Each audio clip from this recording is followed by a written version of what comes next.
Hello, everybody. I wrote my notes in Dutch, then translated them to Latvian, and then back to English, so I hope I'm not confused.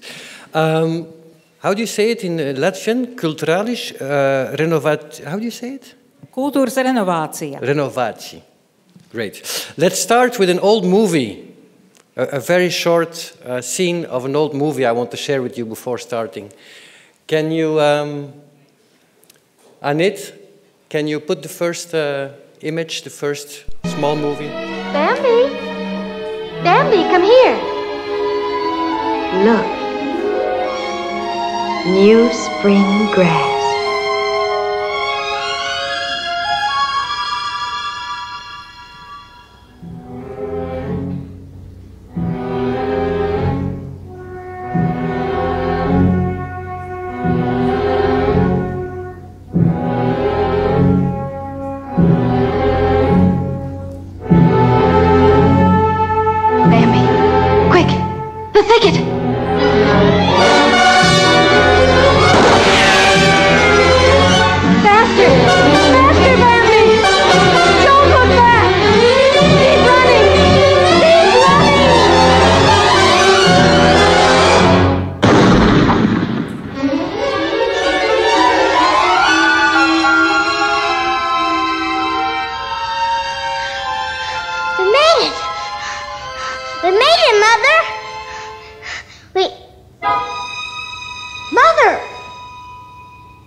Okay, that's heartbreaking, isn't it?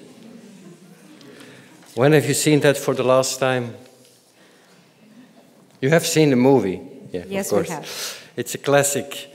Dear people of Liepaja, the city where the wind is born. So I learned on the internet. I didn't notice it yet, but maybe I will tonight or tomorrow. Or people, cultural lovers from other parts of the city, of the country, from other cities, maybe from other countries. I'm very honored and happy. We can skip to the next screen. I'm very honored and happy to be here today in the frame of Liepaja, Cultural Capital of Europe 27, and to open this conference and to share some thoughts with you on culture. Culture, that strange habit that humans have, you know, to paint, to sing, to dance, to invent stories, and then to gather, like you here tonight, or this afternoon, in a venue, the lights go down, and then everybody looks at this story and tries to believe what's happening. This very strange habit only humans have. Think of it. There's no goat, no dog, no cat, no deer, no salmon in the sea, making art or culture. I will not go too deep into that matter, but I think it has to do with two very important values in our lives, or three maybe: oblivion, presence, and eternity. So it's the way of connecting with the here and now and connecting with eternity, or, you know, like in a religious way almost, thinking about our position in the world. So I'm very happy to be able to to share some thoughts with you on that topic, which is all very important for us, of course, and which is all very bizarre and strange in a way. But first, because you will have to collaborate a little bit this afternoon. First, before I start, I want to ask you some questions. So I will ask you some questions, and of course, when there's a question asked, an answer is needed. So I will ask you questions, and you answer all together in the same moment. You just throw your answer to the sky, to the ceiling, and Europe will listen. But I need you to answer, okay? So I will ask you a few questions. They're not that easy, almost. But I'm sure, just say the first thing that comes into your mind. So don't, like, you know, write a paper about it. Just answer when you find the answer. Okay, let's start with a test question, just to be sure that... What have you been eating this noon? Great. That's the goal. Okay. Now let's go. What was the first book in your life that really, really blew you away?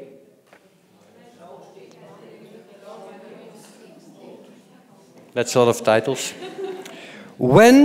How old were you when you read it? 16, I hear. Okay. Are you easily moved by stories and by culture? Is it with tears in front of the screen and all? Crying? Yes? Oh, wow. Other question, are social media a help for people to stay in touch with each other?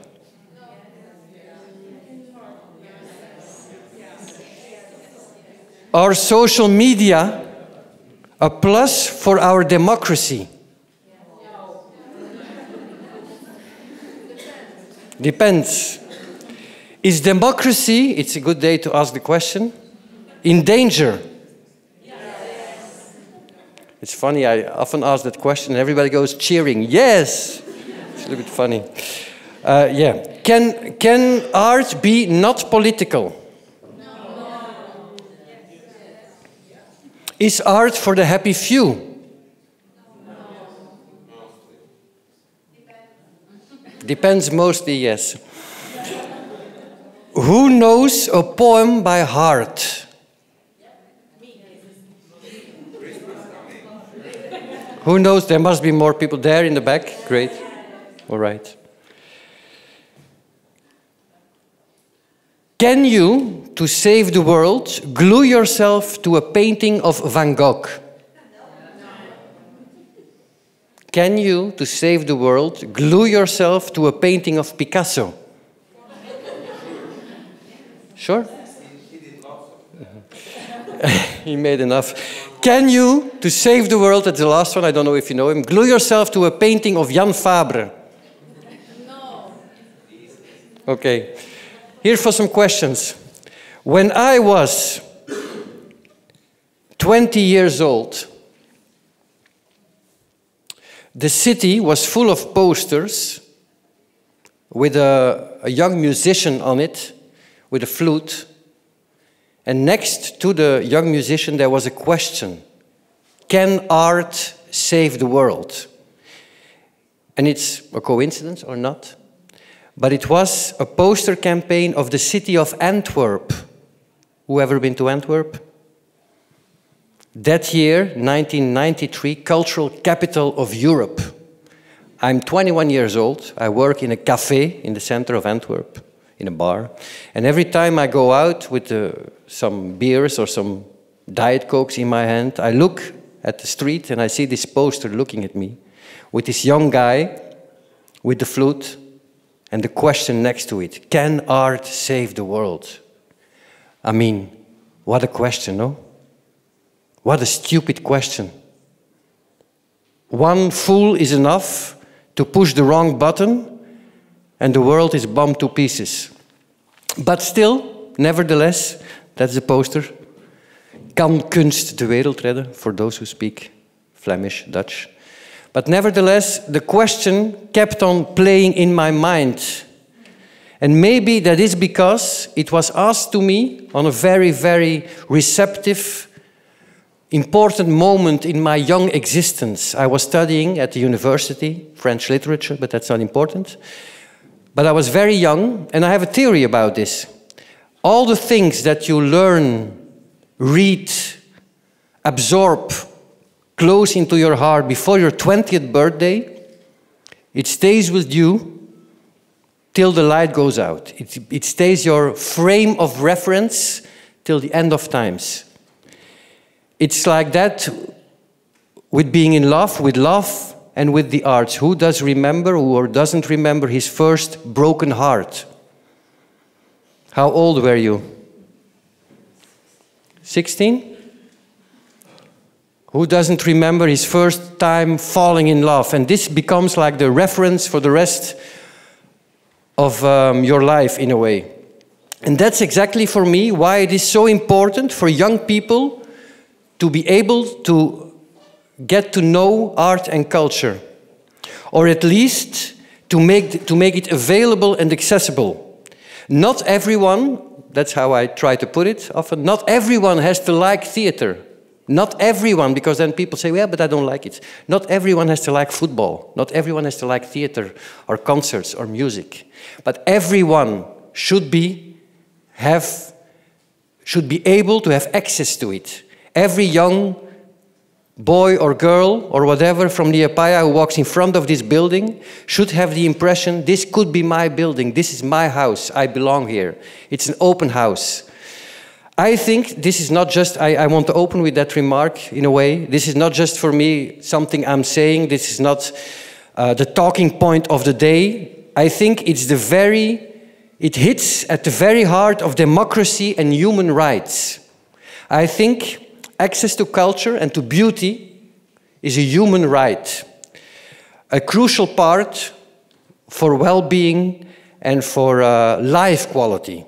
So I think we cannot underestimate the impact culture and beauty can have on people, and I think we don't have the right to deny some people access to it.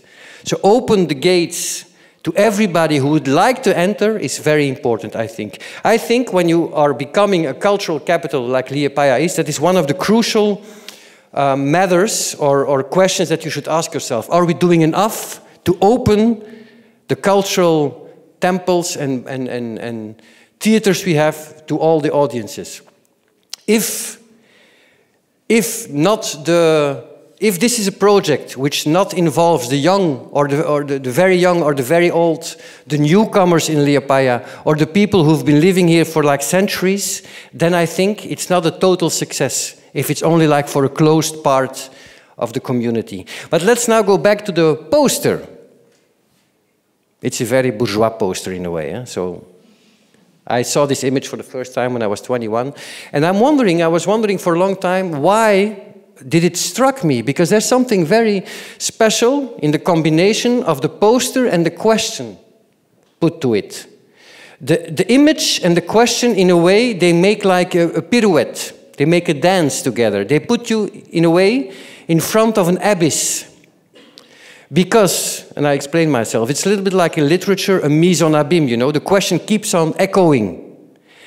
Because what is meant by the question, can art save the world? Do we mean the painting that I was looking at when I came out, and the painting of Manet, the Impressionist French painter, which you can, without a doubt, see in Musée d'Orsay in Paris? Is it the painting that's going to save the world, or is it the guy with the flute on the painting who will save the world? And if so, with what tune will he try to save the world? And then we haven't talked yet even about the concept, the world, because what world needs to be saved? What world? My world? Your world? Donald Trump's world? The world of a Senegalese refugee? The world of soldiers fighting these days in Ukraine? Whose world has to be saved by culture? So that's, of course, there's a lot of questions coming with this one question. And they all have to do with the relationship between art and society. And I think that's why it's interested me that way. And I think today the question is not become less urgent. In this decade, the third decade of the 21st century, in a world that seems to buckle under countless threats, with soup throwers, climate activists, who throw soup at art, or who use art to ask that question, that the little boy with the flute and the innocent look in his eyes and the strange hat on his head asked me all those years ago. Can art save the world? Or to put it differently, what is the relationship between art and the world? Or to put it even more differently, because all of you or lots of people here tonight or today are like cultural workers, I presume. What the fuck are we doing with our lives? Is it worth it? And does it make a difference? Antwerp, 93, you see. I can say I was 21 that year. For me, it made a hell of a change in my life. It opened gates and platforms. I was a young, it was not, in theory, 20, 21, 22 also counts, of course. It's not like under 20. But it really changed my vision on arts, and there was like all this, you know, like the Biennale of Venice. You see all these forms of art coming into the city, and they never came there, and it really changed the city. Not only for that festival, but for the years after, and it changed my vision on the art. So in a way, I'm very thankful that I could be part of that. Of course, Latvia, Belgium are very different countries. Liepaja, Antwerp, Brussels are very different cities. Still, I think it's important to try to see where the differences are and where the common ground is. In a way, Flanders, Belgium has been occupied for years by the Spanish, by Austria. Latvia has been occupied by the Germans, by the Russians, but always there has been this need for freedom and one eye on the country or on the land behind you, but a vision also, an open, bright side on the sea, on the Baltic Sea, and on the rest of the world. I think there's something common in cities who are near the sea, whether it's Barcelona, whether it's Marseille, whether it's Naples, whether it's Liepaja. I think there's a sense of freedom, the city where the wind is born, to my amazement, that is shared. But how to make now this huge event, because cultural capital of Europe, all eyes of Europe, will be on Liepaja, how to make this event more than just a glorifying and a party of the past, more than just invite posh people, have fancy parties, very important artists coming over. How do we make it a true event, an open event, a challenging event, an event that has the courage to invent, to create, to reshape, to question, and that can be a platform or a gate for new generations and for new artists? That's, I think, the question that is interesting to ask ourselves. I'm Michael, Rita already told that. I work in Brussels, and I think it's I would like to go a little bit into the geography and the architecture of where I work, because I think architecture of a building, even of a venue, of a city, of a building, of a country is important and has an impact on the DNA of how you make art. I think you can bend a little bit the architecture to your project, but you can never beat the building. You know, a building has its own logics, a city has. And I think it's quite important to explain you a little bit how Brussels functions. I travel quite a lot for my work. I was recently with a play for 3 weeks in Senegal. I was 2 years ago on a conference like this one on a different subject, but in Kosovo, later in Georgia, and I work a lot with Chilean artists also, in Santiago, and I see in every city, in every part of the world, a different need and urgency to make art, a different way artists are perceived, a different way they work, a different way they produce. So I think it's and a different audience they make theater for. I will give you one example, not too deep, but we made a play. I will show you a trailer later. Hannibal, a big play. We made it in Brussels, and we went to Senegal with it. We recreated the play with a half Senegalese company, and we took a bus. Well, I just drove along, and we went to 5 cities in Senegal to perform the play. I'll just give you one example to tell about the difference. If you play in Senegal, you arrive at 2, 3 at the venue or outside. You build the play, you know, you do the checking, and then the play starts at 8. The audience starts coming at 9:30, and at 11 something you begin. And so after midnight you stop. So I mean, it's a totally different way of looking at art, but not less important. Not less important than the Cours d'honneur in Avignon or than the Wiener Festwoche. Because there are people relating to art and to stories. But Brussels. Brussels is a minority city. I'm sure you know the concept a little bit. I work for KVS, the Koninklijke Vlaamse Schouwburg. You can go to the next screen. The Royal Flemish Theatre. There are 3 big city theatres in Belgium. There's Antwerp, Ghent, no, in Flanders, Antwerp, Ghent, Brussels. And then you have in the French-speaking part, because Belgium has several languages, you have Liège, you have Namur. This is the theatre I work. It was constructed, it was a theatre since the end of 19th century. And it was like a present for the Flemish-speaking, the Dutch-speaking community in Brussels to have their own theatre. Those days, a mostly French-speaking city. So the power was in the hands of the French-speaking community. Today, Brussels is a majority-minority community, city, which means that the majority is composed by minorities. So there's no leading culture, there's not one culture or one guiding culture, one language. No, there's 180 nationalities living in Brussels because of many reasons. And so there's no, if you walk in the streets in Brussels, if you talk to somebody, you don't know in what language they will answer or whether they will understand you or not. So of course there's a lingua franca. If you can go to the next screen, this is the theater. The next shot will be the back of the theater.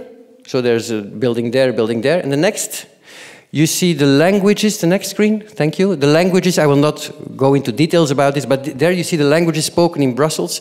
That's the one, there you see the evolution on the knowledge of the languages, and here you see what the people speak at home. So you have French, of course, majority, it's a lingua franca. You have Dutch, English, Arabic, Spanish, Italian, German, Portuguese, and it continues. So I'm just pointing out, this is Brussels. But it's also the future of Europe. I'm not saying it will go everywhere as quick as in Brussels, in Paris, in London, in Amsterdam, in Marseille. But this is how the evolution in Europe is going. Due to global changes since like 30, 40 years, of course, you all know that. But the question is, when you work in a theater like that, how to create theater, what narrative to create in a context like this, where you cannot relate to a common past, but only to a shared future. So there is no common canonized past. It doesn't exist. There's like a mosaic of stories. And why would the story of the Dutch-speaking part, who of course owns that theater or pays taxes for that theater, the quality would be better than the one of the Moroccan community coming? Why would not their history be taught in schools, etc., etc.? So we tried to find a form in creating for that community, and we did it through city dramaturge. So we have dramaturgs, like the German model, dramaturgs, or the people who read the texts and who prepare the plays and stuff.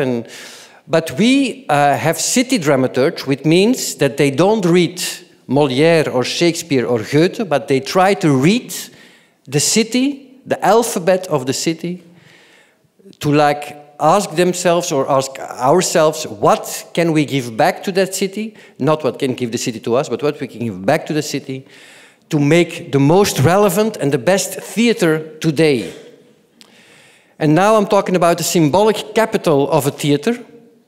And I think it's very important, and once again we have tendency to underestimate the job we're doing. Of course, it's only culture, and there's this tendency in this polarized world to be a little bit, to look down on it. But the symbolic capital of an actor, of me now, but of an actor taking place in the middle of a stage and everybody coming to watch and to listen to him is very important. We can never underestimate that, because it puts the narrative that lives in a community. And even if there's only 50 people in the venue, or 30, or 150, or 1,000, on like a population of 80,000, even if it's only 200-300 people, there's public money invested in that play. There's journalists writing on that play. On the radio, they talk on that play. So it's like an energy starting from the heart of the project, but having like waves all over. So that symbolic capital is very important. That's why we have the city dramaturge, and we make together an open ensemble, which has 3 aims. You can go to the next picture. It has to be gender diverse, multi-ethnic, and multilingual. So that's like the 3, there are others of course, but that's like the way we start programming, or we thought this is, and why do we do that?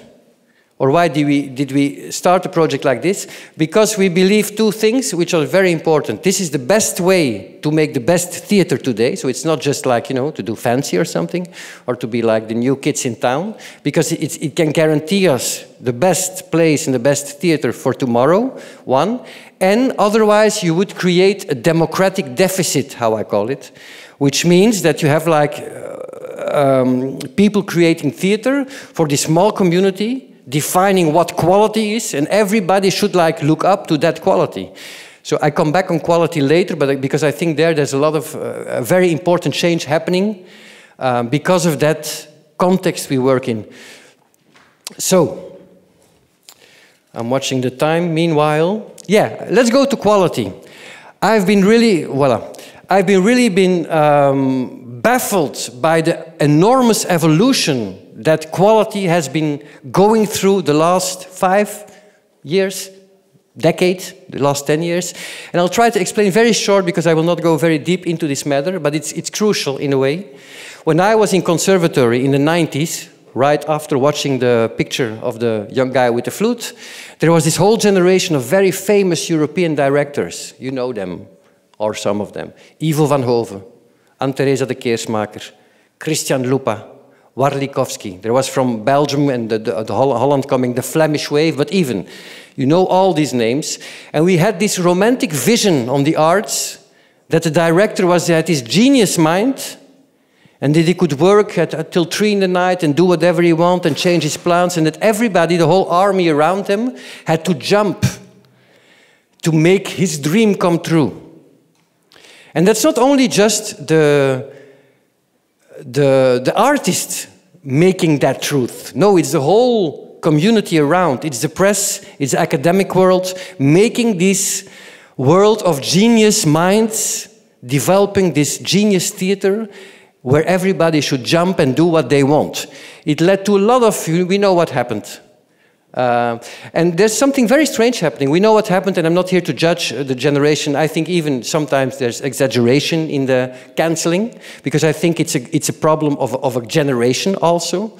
And we know what happened, let's not go there. But what I do see is that the youth today, or the new generation, or the people who judge quality today, implement also method as an aesthetical criterion, as an aesthetical way of looking at it. So instead of it only being like an ethical question, this is very strange I think, to grasp, but I cannot define it otherwise.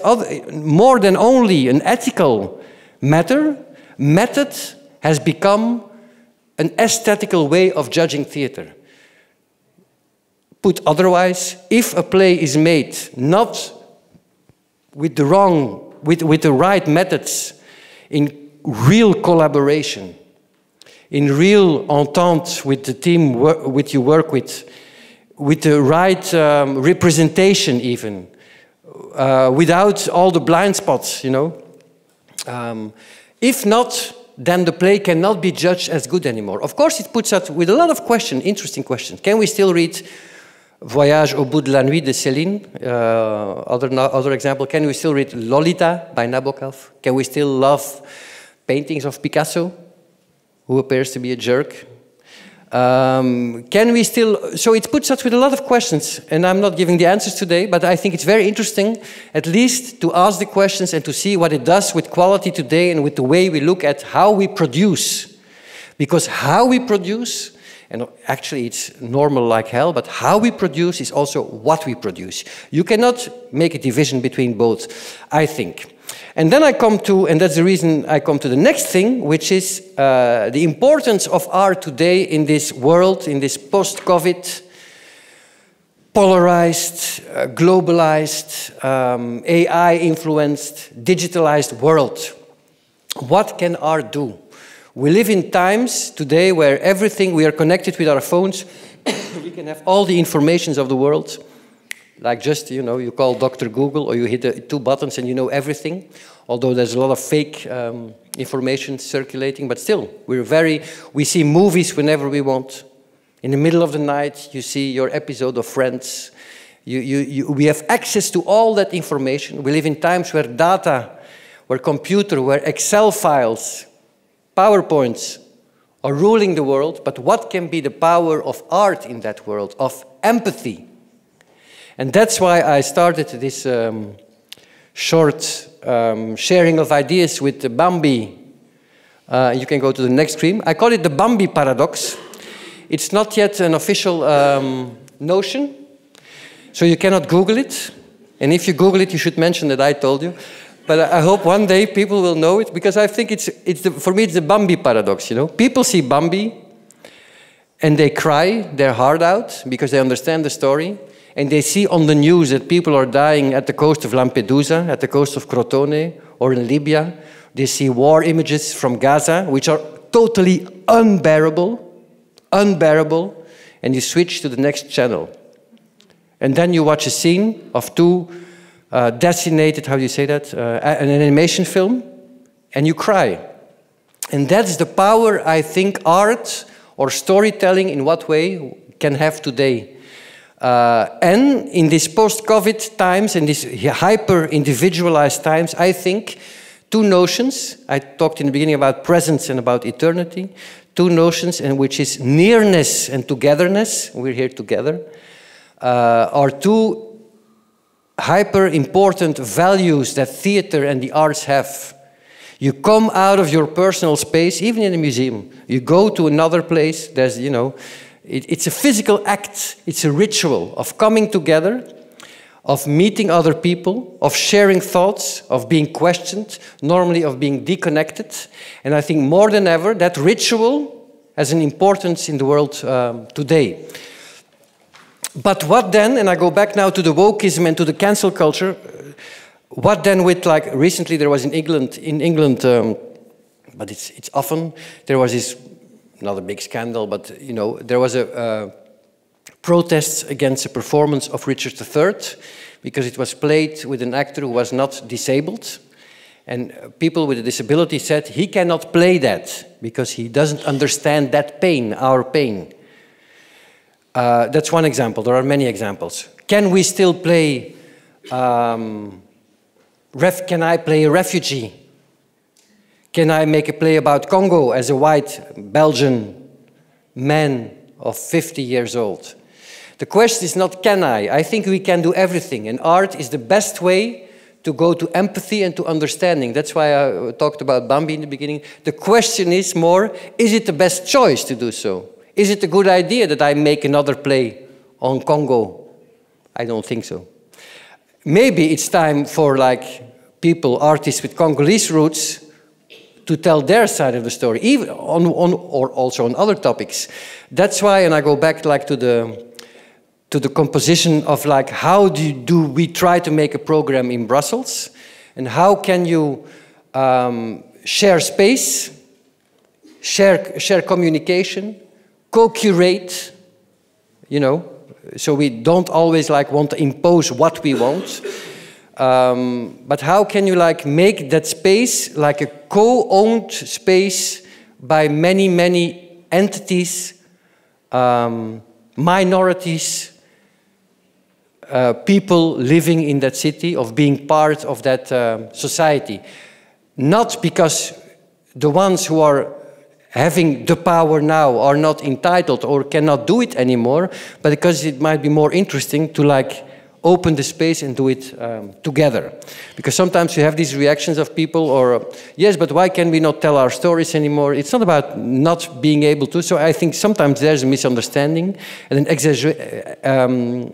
it goes too far sometimes, of course.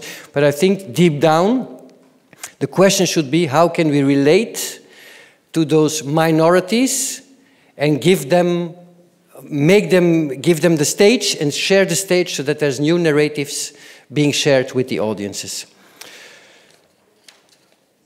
Yes, back to the primary question, can art save the world?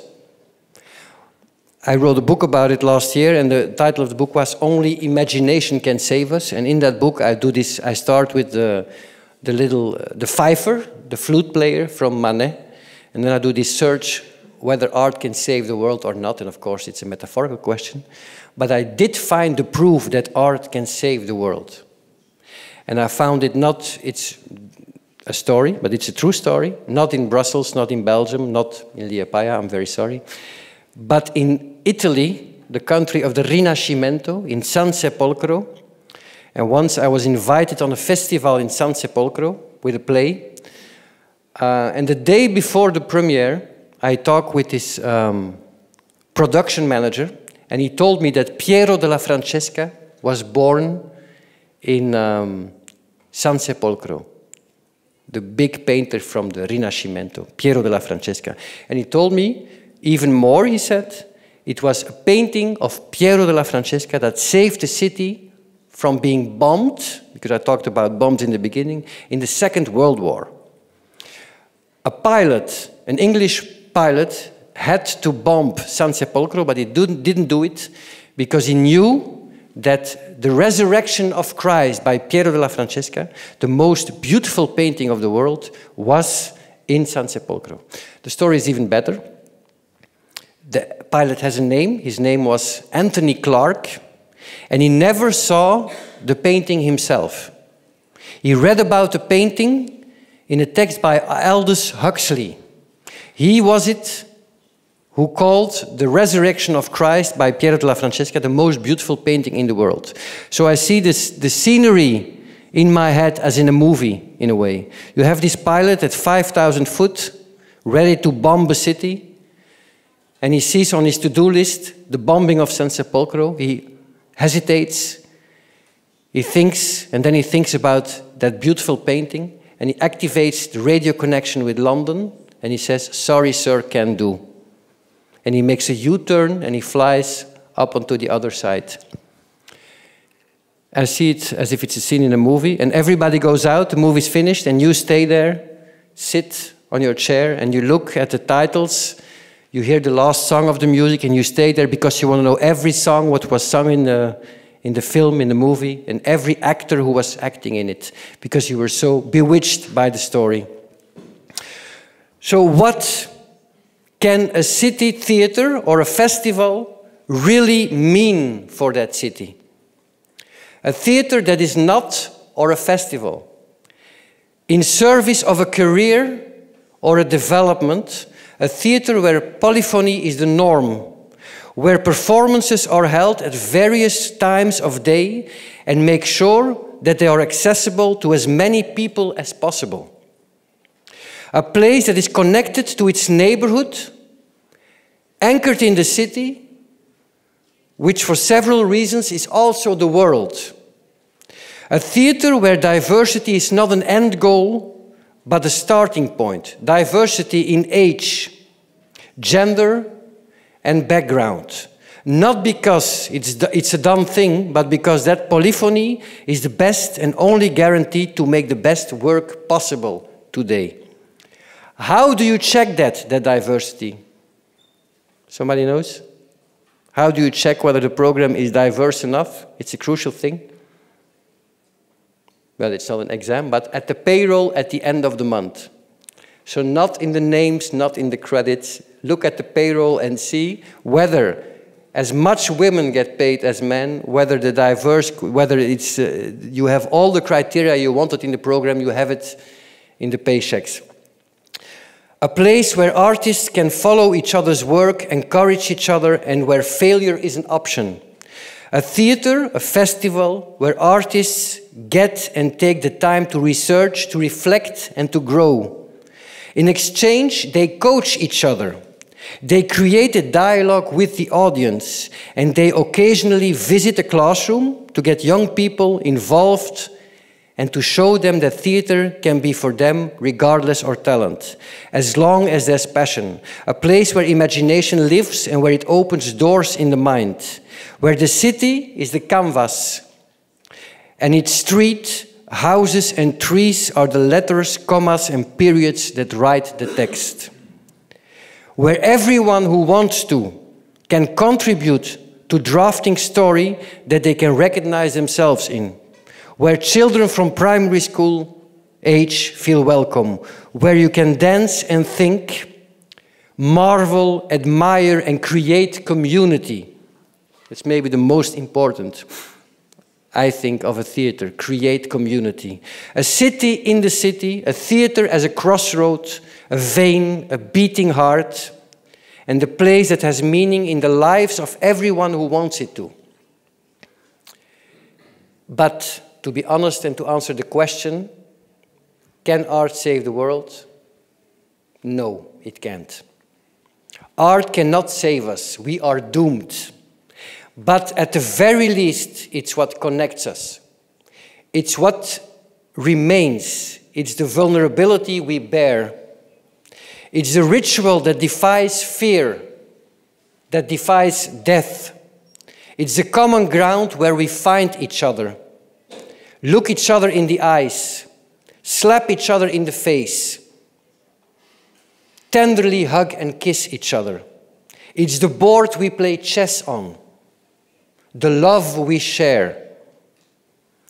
It's what remains of us, little humans, of us, dreamers, doers, darers, doubters, of us packed together like sardines on the train, of us restless souls, bobbering like driftwood on the crest of a wave and hoping and longing and endlessly waiting for someone to accost us, to address us, and however briefly, to hold us tenderly in their arms. So, dear colleagues of Latvia, we live in very challenging times today, I think. Ecological crises, wars at our doors, North Korean soldiers fighting at the Ukraine border, thousands of people getting killed as we speak in Gaza and other places. Europe going more and more xenophobic. And the fear of mass migration being implemented in our brains and pushing our system to the limits. So, let me go back to the question of the beginning. Why make art? Why invest all this time, all this money, all this energy in useless stuff? Is it the cherry on the cake? Or is it the wheat or the flour that makes the cake rise? Let's, maybe more than ever in these difficult times, and that's at least my belief, connect with each other, open our minds and spirits, be free souls, let's be wild and free as the wind in the city where the wind is born. And let's more than ever be human through the arts. Thank you very much.